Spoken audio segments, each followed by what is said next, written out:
Hello and welcome to another Bearded Geek toy review. In today's episode we're looking at this Batgirl figure from McFarlane Toys, DC Multiverse.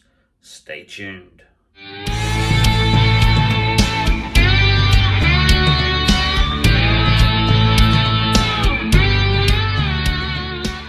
Welcome back to the channel, and in this video we're looking at this Batgirl figure from DC Multiverse, McFarlane Toys. Now this one is actually from the storyline which is Batman Three Jokers, which we've already reviewed quite a while ago. A Joker figure that was from the range, and that was the comedian Joker. Now if you're not aware of the storyline, this was done a couple of years back, and it was a storyline in which Batman found out that it was actually three Jokers who had been bothering him over the course of his history fighting crime, and that kind of like an unnecessary explanation really for kind of like why sometimes the Joker looks different, and in the end it did seem out that one of the Jokers was the true Joker and the other two were kind of like decoys that he used from time to time. Anyway, this is Batgirl from that story, and obviously Batgirl, real name Barbara Gordon, the daughter of Commissioner Gordon, does have quite a history with the Joker. Obviously she was famously paralysed by a gunshot wound in the seminal graphic novel The Killing Joke by Alan Moore and Brian Bolland, which released in the late 1980s, I think 87 or 88 that was released, and I do have the first printing of that in my comic collection. Now obviously she was paralysed for quite some time in the comics, and she became the Oracle, which was kind of like the person who did all the computer work and obviously gave the Bat family, as it were, Batman, Nightwing, Robin, the new Batgirl, all those characters, kind of like the Huntress, and kind of like helped them out in their crime fighting. And then it was retconned that I believe she had surgery, obviously to repair her from being paralysed, and then she obviously became Batgirl again. So as you can see, I picked this up quite some time ago. It was reduced in Forbidden Planet in Liverpool, of all places. Actually the Worlds Apart store, which is part of one of the Forbidden Planet branches, because there's two versions of Forbidden Planet, curiously. Excuse the dust on the top, because obviously this has been lying around for quite some time, and I thought today was a perfect opportunity to do a quick video on it. So no artwork from the actual comic itself, just a photographic representation of the figure on the back. Next to the box we've got obviously our Hush Batman, which I find is probably the best kind of like comic book version of Batman, or my favourite looking one. So I think she's going to look really cool standing next to him. But let's get the figure open and have a look. So before we have a look at the figure, obviously it comes with the standard DC Multiverse stand for your figure, with the little peg hole there to put in one of the feet, and the embossed DC logo on the bottom there, and of course the trading card, which again mirrors the same image on the back of the packaging. And then you have a brief bio of Barbara Gordon, Batgirl herself. So if you want to freeze frame and have a read of that, you can do.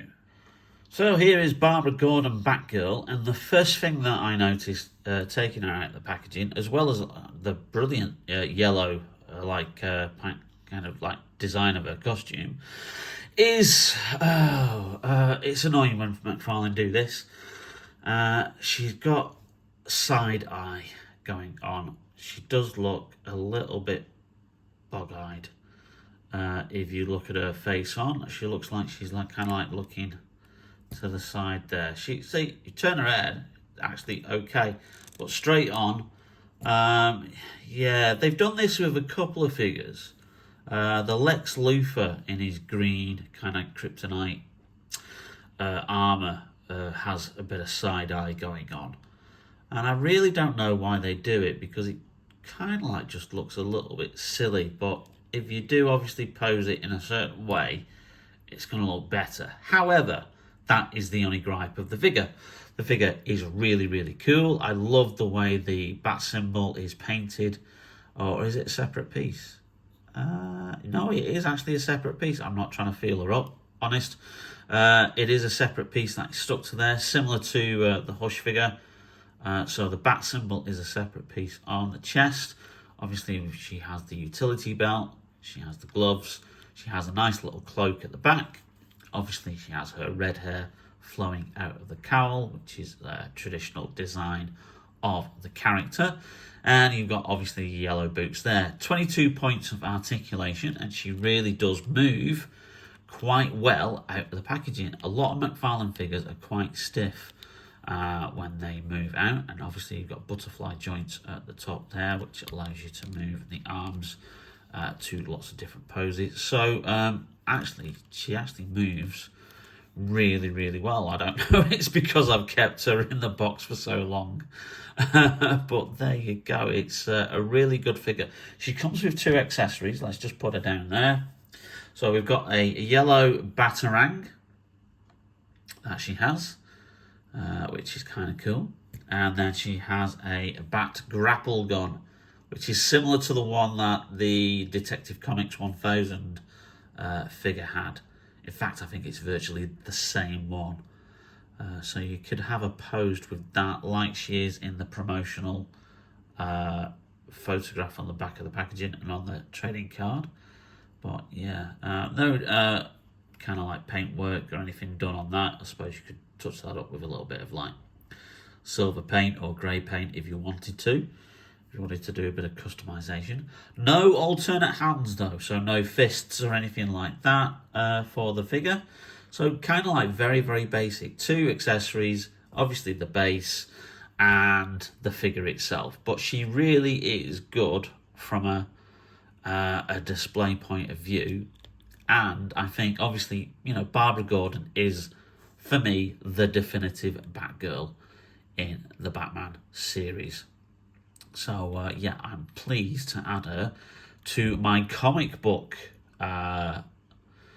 DC characters, because I've got kind of like 2 kind of like versions going on my display. I've got kind of like half is what is now the old DCEU characters, and then on the other half I've got like the more comic book version of the characters. So obviously this is where she will stand next to Batman there. So let's just try and get her posed with something like the Batarang. Obviously she's got trigger finger on that hand, so that's going to be where the grapple gun is. So let's just see if she can hold the Batarang well.